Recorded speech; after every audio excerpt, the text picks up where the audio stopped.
Welcome back to CryptosRus. I'm George. We're all George. So, what an exciting day. For the good and for bad, we know what happened. Let's talk about this whole mistweet by Cointelegraph about the very first Bitcoin Spot ETF approval, okay? But despite that, Blackrock's Larry Fink says to buy Bitcoin now. You should hear him talk about Bitcoin. So let's talk about everything and what to expect for the remainder of this week. And I do have something else to share with you guys that's on my mind. It's been bothering the hell out of me for tonight. So I'll talk about that as well. So looking at Bitcoin's chart, looking pretty healthy, guys. You know, this morning, even though I covered a fake tweet, I did say, look at tonight. We might be back to $29, $30 in no time. Right now, we have not pumped up, but hey, we're still 28.4. I don't know if you recall, but over the weekend, Bitcoin was at 26.8. We're still almost 2,000 points higher than this weekend. So there's definitely momentum, despite the fact we had a fake tweet. Bitcoin is still on a roll. Okay. And I don't think this roll is going to stop. I think it's going to continue until the end of the year and then, of course, into 2024.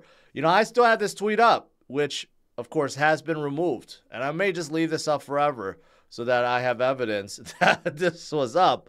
But, yeah, this was a revised tweet. Actually, there's another one that was the actual tweet, okay, about what happened. But here's the thing. So there's a Cointelegraph editor that was speaking on a panel in Dubai with Mario Nafal. And listen to what she said about the false tweet. Okay? Did she have any remorse? Did she apologize? No. Just listen to it. And you guys tell me if you think she's right or not.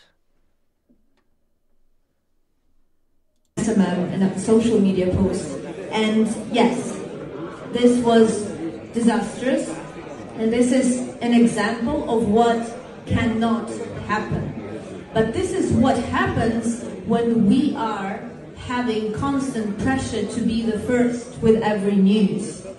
And this is not a problem of journalism per se. It's a problem of the society and of the technology. I'm talking about indexation on Google, I'm talking about social media, where if you're not the first, you're the last. There is no second, third, etc. So it doesn't matter if you're right or wrong, she's saying, because of society, because of technology, everyone is forcing us to be first. It's okay. That excuses us from putting out bad information and causing Bitcoin to pump and causing a whole lot of people to lose. We're talking about like hundreds of millions of dollars. That's basically what she's saying. Like, don't blame us. We're under societal pressures to perform, to be number one. So that means it's not our fault. It's society's fault and technology's fault and Google's fault. That's basically what she's saying. Do I agree with that? No. I gotta get it. If you're not first, you're last. Famous quote from Ricky Bobby. But, when it affects the entire market, okay, and you're affecting hundreds of millions of dollars at play, you got to be more careful. You can't just willy-nilly it, I guess, so to speak. Okay. So Cointelegraph, under immense pressure, decided to finally clarify what happened today. And it's not actually better. If you look through it, there's some kind of secret Telegram channel with 46 members. I don't know how you get in here, but somehow someone got in there and said that, hey, iShares Bitcoin Trust or Bitcoin Spot ETF was approved. Everyone within it just kind of said, yo, is this true? Is this true? Is this true? And everyone just went with it. And then shortly afterwards, that person deleted the account. I don't know how that person got invited in, why everyone just believed in this person. But that's what happened, right? And then they tweeted it out. This was the original one, right? And then they revised it, which is the one I'm showing you guys. And then they apologized not shortly afterwards, like hours and hours and hours afterwards, because they were under immense pressure to answer for what they have done. Okay, so that's what happened this morning. But here's the thing. Here's the glass half full kind of, I don't know, takeaway from this.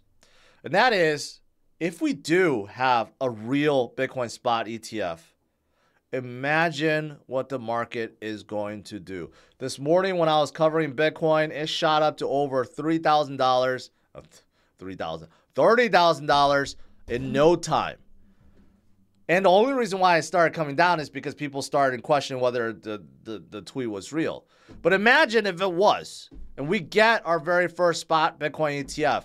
That chart will just keep on going and going and going and going. So it's kind of like a prequel of what's to come. And some people think that maybe it was done on purpose just to test out the market, just to see how much the market would move if we were actually got real news, right? But yeah, that's what happened today. This lady probably should be fired. I can't imagine the top brass at Cointelegraph thinking that what she answered was the correct way to answer. It just wasn't good. Gary's laughing. Look at the SEC's Twitter page saying, careful what you read on the internet. The best source of information about the SEC is the SEC. See, unfortunately, we just gave Gary a good laugh and kind of ammunition. I wonder if he's going to use today's episode as reason why we shouldn't have a Bitcoin spot ETF. Because the market is still easily manipulated. I hope that's not the case. Maybe Gary Gensler was the one that snuck into that Telegram group and leaked this out. Who knows? Who knows? But this certainly wasn't a good look for our entire market. That's for sure. All right. Regardless, though, like I said, this morning, I'll say it now. Fundamentals of Bitcoin has never been better. We were moving, but we're still on the right track. And today, Larry Fink clarified that today's rally is beyond just a Bitcoin spot ETF rumor. It's a lot more than that. So let's listen in on what Larry Fink had to say. This rally is way beyond the rumor. I think the rally today is about a flight to quality with all the, all the issues around the Israeli war now, global terrorism. And I think there's more people running into a flight to quality, whether that is in treasuries, gold, or crypto, depending on how you think about it. And I believe crypto will play that type of role as a flight to quality. Flight to quality. Flight to quality. Basically, Larry Fink is like, yeah, the best there is crypto. Flight to quality, that came out of his mouth. Despite the fact today, Bitcoin pumped up, came back down. It was false rumors. Larry Fink is like, who cares? It's the best that we have, right? And I agree. Flight to quality. People are recognizing that you can't trust the government, you can't trust the banks, you can't trust the central banks like the Federal Reserve because they're not looking out for you. They are looking out for themselves. They're really not looking out for your best interest. They're certainly not preserving your buying power because that is decreasing year over year with inflation, right? So you got to watch out for yourself. And the flight, I forgot what he said. Was it flight to? This rally is way beyond the rumor. I think the rally today is about a flight to quality. Flight to quality. Okay, so flight to quality if you want to improve the quality of your life, the quality of your bank account, you go with Bitcoin. Okay, that's what he's saying.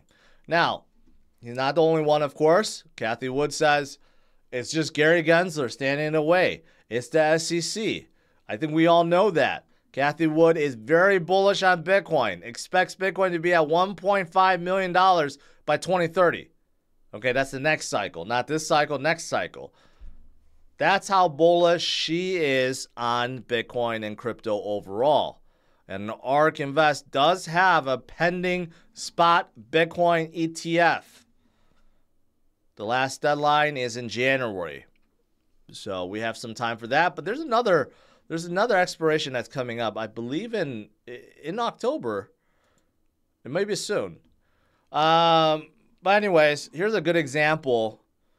I'm not sure if this guy actually used leverage or not, but this morning it was close to $100 million of shorts and longs liquidated, and it could be more even now. That was just this morning. But this guy spent $613,000 to buy wrapped Bitcoin and then sold it for $563,970 after it's confirmed it was fake news and lost $49K in 10 minutes. Not good. But here's the thing. Had they not sold, they probably would be down less because Bitcoin, right, continued to go back up. See, sometimes buying a holding is still the best move. I wonder, does it show the price that they sold at? It doesn't. But I'm assuming it's because they bought like right here, okay, and then sold like right here, right? So had they held, it would be a little bit higher. And if we continue to rally, then it would definitely be higher, and then they would be in the green. But unfortunately, they decided to panic, decided to outsmart the market, and they lost $50,000 in 10 minutes. We all been there, right? Actually, I don't know if we all been there, but I have been liquidated for more than $49,000 in one swoop before. It was no good. I'm telling you, leverage is a drug, okay? And it's addictive. And eventually it gets you, you know. You may feel that high for a little bit when you win a few times. Then you get greedier and greedier and greedier until you overdose and you get liquidated. That's what leverage does. So don't play with leverage. Bitcoin whale address sees unprecedented jump. Why is that? Look at that jump. People anticipating Bitcoin Spot ETF coming around the corner? Quite possibly. Okay. And this is 100 to 1,000 Bitcoin. These are whales. Okay. So,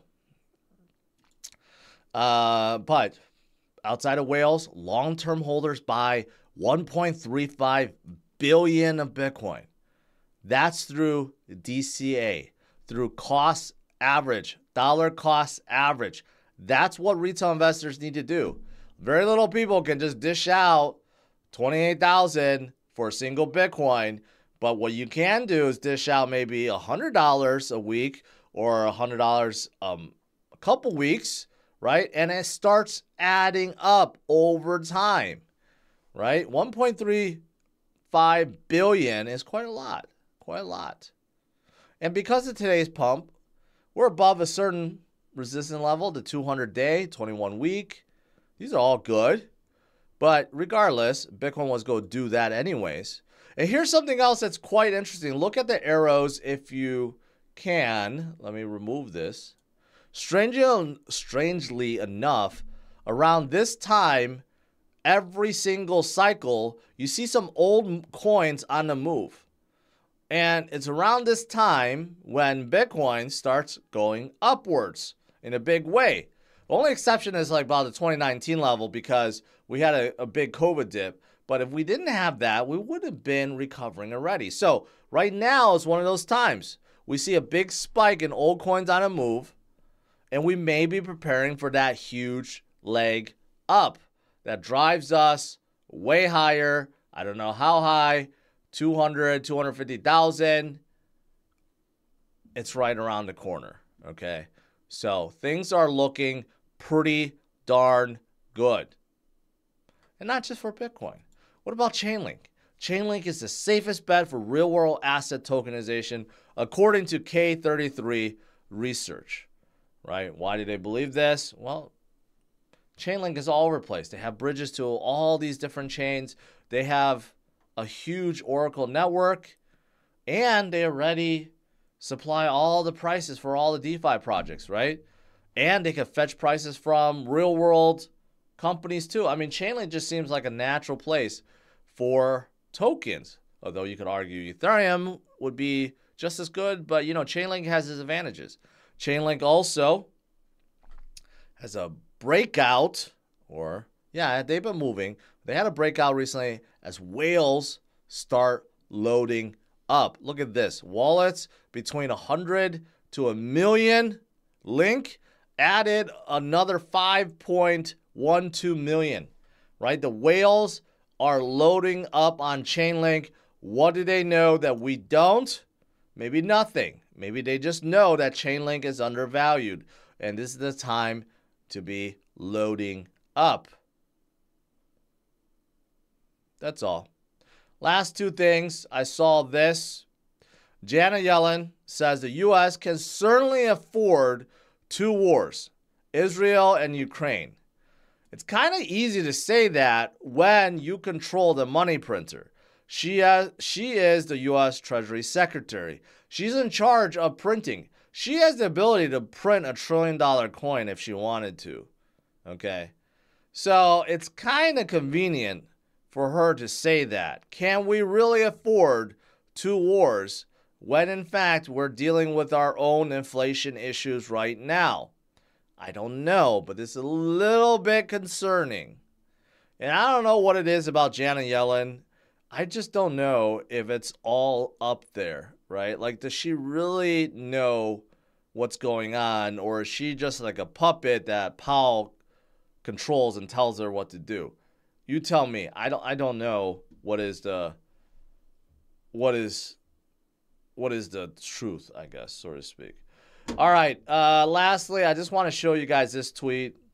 This is what I said at the beginning that really effed me up today. Today was one of my most confusing days in my life. One person put a seed of doubt in my thoughts and almost ruined some good relationships I had.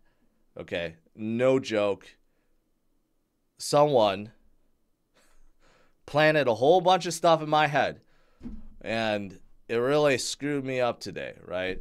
But it shows you, you got to have a good circle of people around you, people that you can trust, that won't do that, okay? Then you're not going to have this problem. But when you're out there, you don't know who to trust. There's certain people that get into you, and it just F's you up. That's what I went through this afternoon, all the way up until like 10 minutes before I started the stream. I'm still feeling it. It's not a good feeling. Never really had this problem before. Anyways, I'll just leave it at that. You guys interpret that however you want. Let's do some Q&A.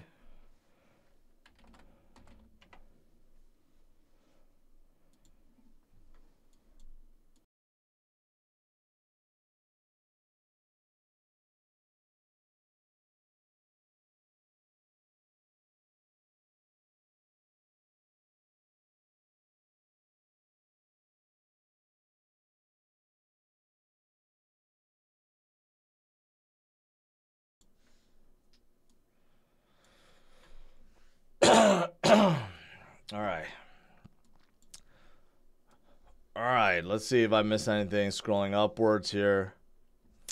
Patrick says, according to my wife, it's always my fault. That's usually the case.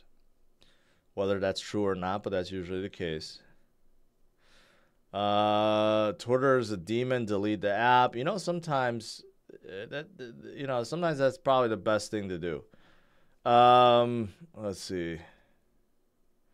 How about a fight between Genzer and a sailor?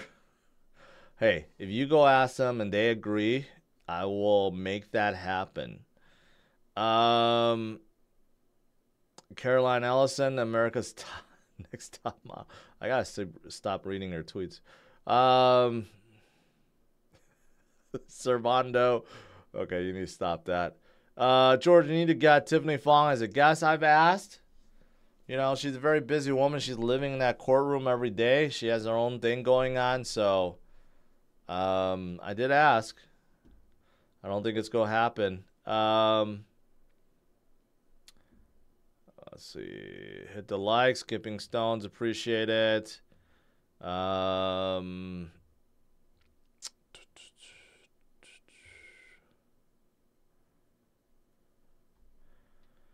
Yeah.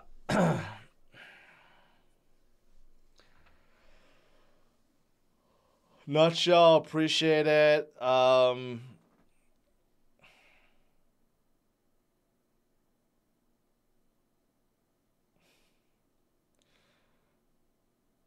I watch football? No. I'm glad basketball's on, but I haven't had a chance to watch it.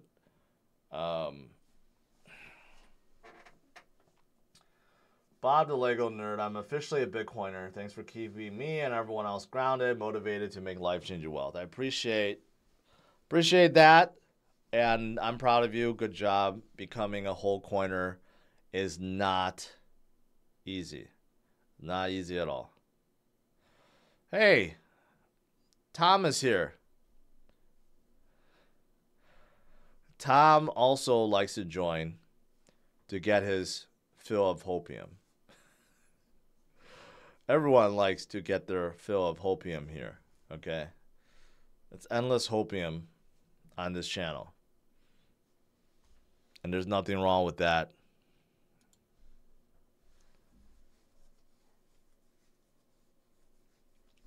Tom does not like Litecoin. I don't believe that. No one in this market likes Litecoin. Even, I just found out Charlie Lee's like right-hand man, who used to be the biggest Litecoin supporter, and he bought a Lambo with his Litecoin. You know what he's doing now? He's doing cooking content on his YouTube channel. He's showing people how to make a good steak rather than talk about Litecoin. I don't even know Charlie Lee if he even talks about Litecoin. So yeah, it's that kind of shows you, you know, how many people are still talking about Litecoin these days.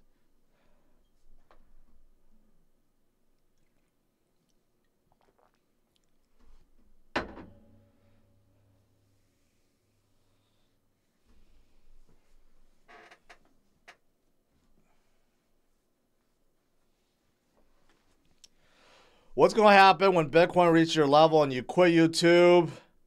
That's what's going to happen. I'm going to quit YouTube. I'm going to leave you guys hanging high and dry without any hopium left. But hopefully I imparted some wisdom upon you guys so you guys could move forward without me in the next crypto winter. You know, the next low could be like 40,000, 50,000. And that's still like double from where we are now. But yeah. Tom says, guilty, I'm still in Litecoin. I emceed their event last year. Tom, we can't be friends unless you get rid of that bag, man.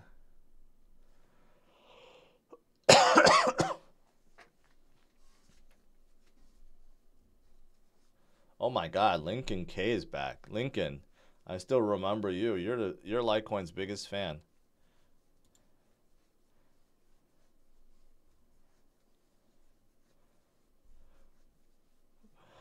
Well, hopefully CRU Plus is still going. Got a lot of great hosts. Some of them need to kind of like crack the whip a little bit on them. They're not that consistent. But hopefully when the IFC kicks off, there's going to be a lot more content on there.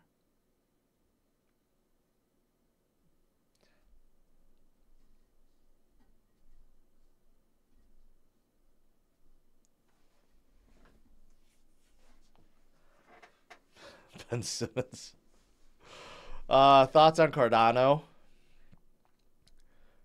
Jalama's like, man, I don't really have any thoughts on Cardano.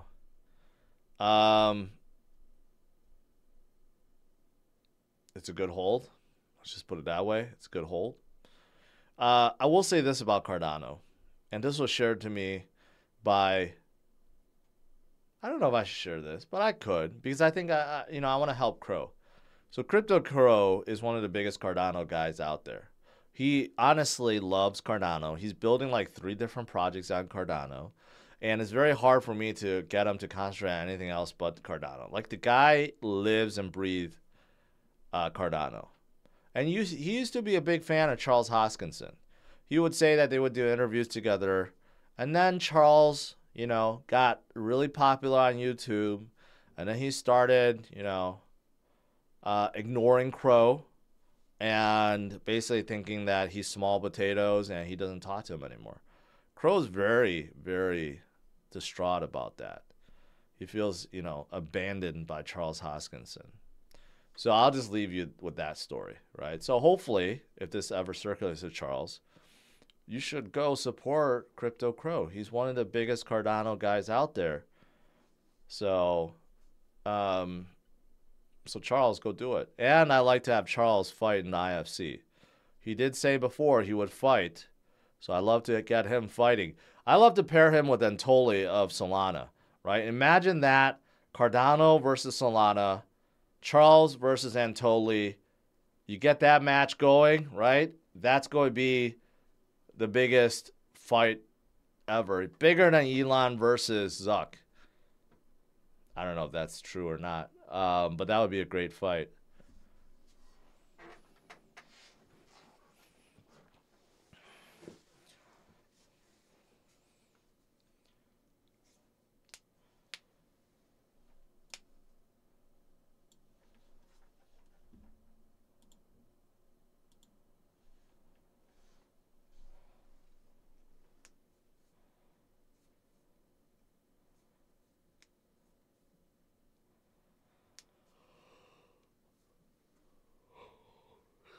Crow's Cardano's biggest YouTube supporter? I think so. There are some guys that fake it and some guys that are real. And whenever I talk to Crow, it's always about Cardano. Like, seriously, he lives and breathes Cardano. He's not faking that for sure.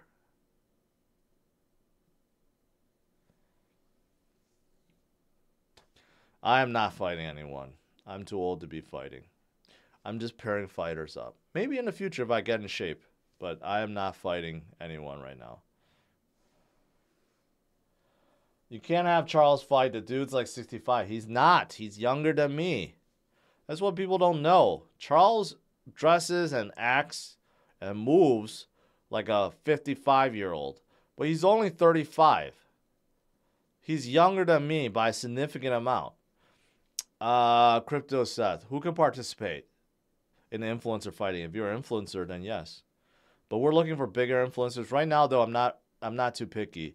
If anyone's around 6 feet, 200 pounds with some kind of fighting experience, you know, come to me. I'm looking to pair someone against Crypto Keeper, who looks like he'll just eat opponents. He is in tip-top shape.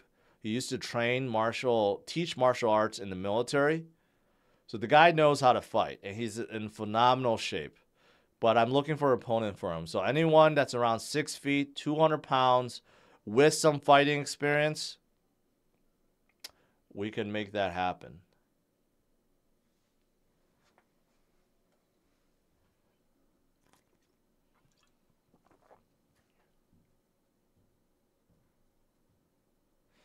I asked Zombie. He doesn't want to fight.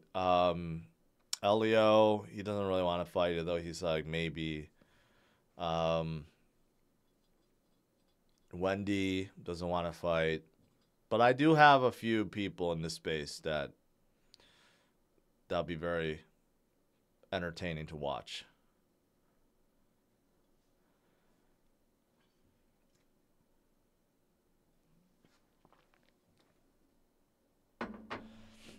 You know, it's funny in for survival. I asked TJ that. I'm like, what's it going to take for you to get in a ring with Ben?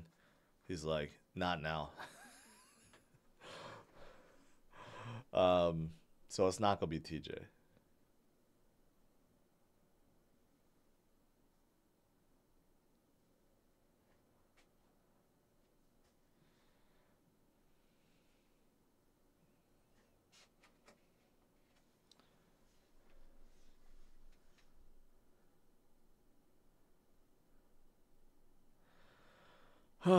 I wonder if TJ. No, they're in a deep legal battle, so they're not gonna do it. But like, I wonder if I offered TJ enormous amount of money if he would do it. I don't know.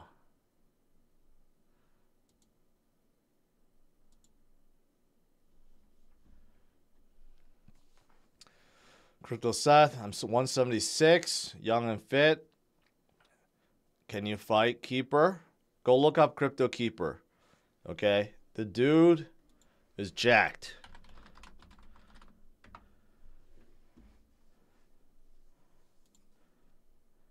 Okay, that didn't show up.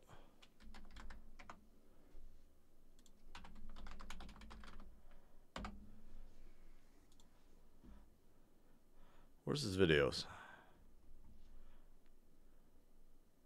Hopefully it's not gonna show porn if I... Oh, here. Oh, this is what a guy looks like, dude. Okay. Having trouble finding the crypto influencer right here. Catch these hands in karate combat. It's coming up in February or March. I'm gonna be on the card. I need somebody. I'll tell you who I want to call out. I want to call out you, Bare Naked Crypto. You love. I don't know who Bare Naked Crypto is, but this gives you an idea of who Keeper is. Seth, if you think you could take on this 205 pounds worth of man, you let me know. Okay, this is not fake, right? You get in the ring, you better get ready to fight. These guys are serious about fighting. It's not gonna be, you know, it's not gonna be lighthearted.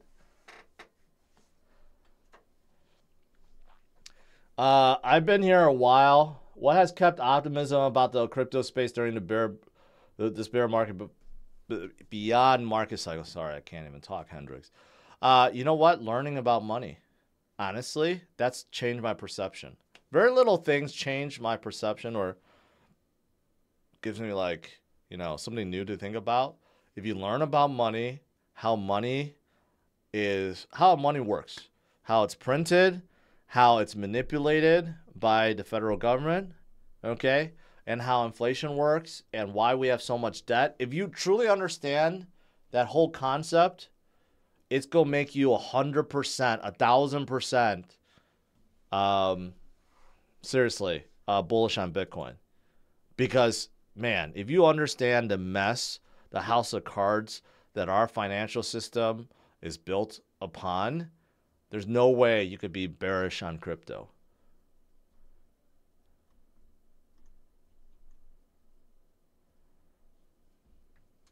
You know, he's probably going to drop some pounds if he's going to fight you. The fight is February or March.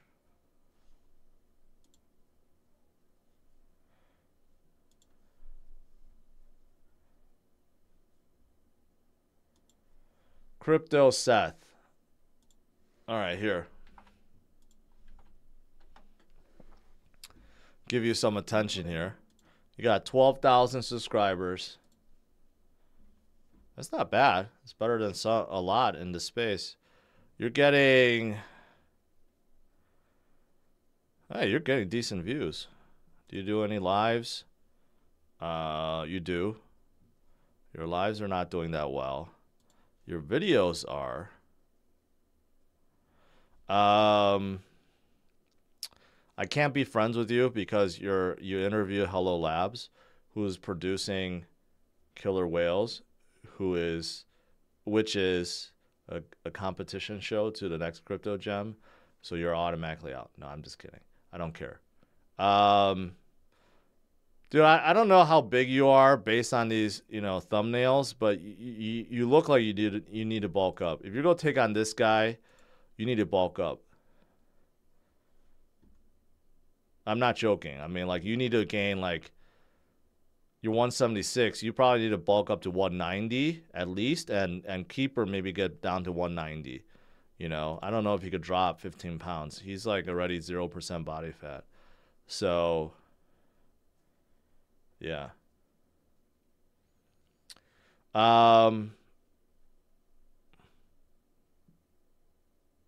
we'll talk. We'll talk later. We'll talk after the show, if you're serious.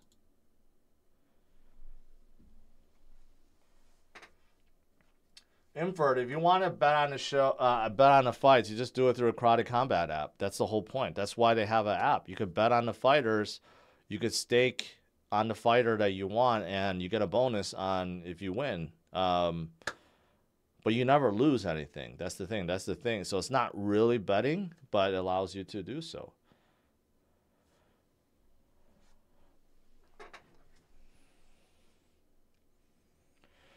The fight is in end of February or early March, so, you know.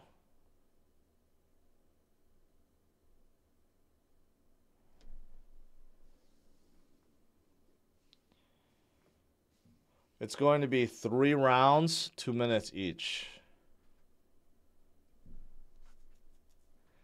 What is your top resource for learning about money? Surprisingly, just CNBC.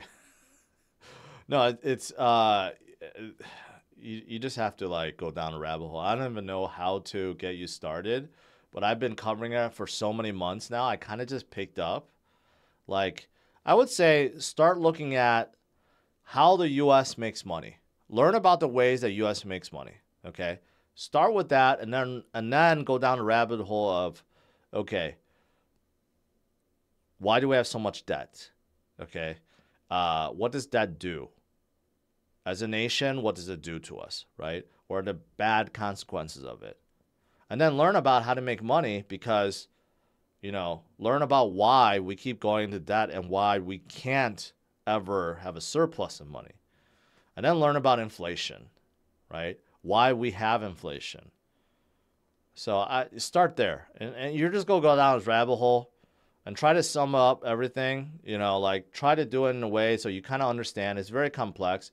Try to simplify. Once you know, it's going to turn you 1,000% bullish on Bitcoin. Rich Q, I appreciate that. I really do. Can they kick? Yes. Karate Combat is MMA rules except no ground game. You can't be on the ground for more than 5 seconds, but everything else goes.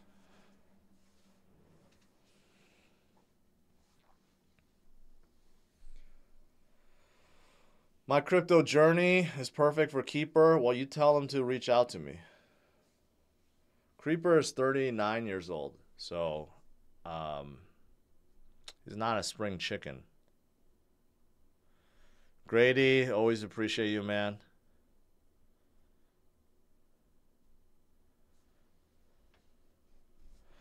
All right, guys, I'll let you guys go. Overall, you know, Bitcoin is... It's only Monday. Even though we had a fake out, we're still heading upwards. Okay? Fundamentals have never been better. Stick with Bitcoin. Even Blackrock CEO is. Okay? Better days are coming. So, strap on. Get ready for the ride. Smash the like, subscribe to the channel. I'll see you guys tomorrow.